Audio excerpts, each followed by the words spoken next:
Hi bachelors, మనం ఇప్పుడు ఎంతో హెల్దీ అయిన చుక్కకూర తోటకూర పప్పు చేసుకుందామండి. ప్రెషర్ కుక్కర్లో ఈజీగా. చుక్కకూర తోటకూర 2 కట్టలు, ఒక తోటకూర కట్ట తీసుకొని చిన్న చిన్న ముక్కలు కోసుకొని మట్టి లేకుండా శుభ్రంగా మంచినీళ్ళతో కడుక్కోండి.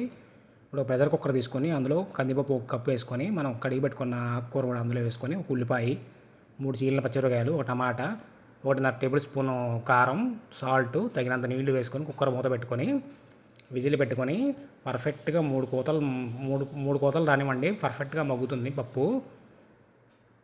మొత్తం తీసి చూడండి, కరెక్ట్గా మగ్గింది. ఇప్పుడు టేస్ట్ తగినంత 1.5 టేబుల్ స్పూన్ సాల్ట్, కొద్దిగా కారం, పసుపు వేసి పప్పు స్మాషర్తో కలుపుకోండి. చుక్కకూరలో పులుపు ఉండదు కాబట్టి పులుపు చింతపండు రసం చూసి వేసుకోండి. నేను 50 గ్రాములు వేసాను.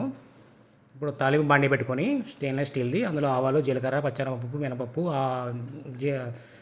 ఎల్లుల్లిపాయలు ఎన్ని కావాలంటే అన్ని వేసుకోండి. ఎండుమిరపకాయలు, టేస్ట్ తగినంత కడుగోబరం లేకుండా ఇంగువ వేసుకొని, మనం మెదిపి పెట్టుకున్న పప్పు కూడా తాలింపు బాండీలో వేసుకొని పైన కరివేపాకు రెమ్మ ఒకటి పెట్టి మనం మూత పెట్టి కొద్దిగా మగ్గించండి. అంతేనండి, ఎంతో హెల్దీ అయినటువంటి మన ఆరోగ్యానికి ఎంతో ప్రయోజనం చేస్తుందండి ఇది చుక్కకూర పప్పు. ఇందులో calcium, phosphorus, minerals, vitamin B1, vitamin B2 అన్నీ ఉంటాయి.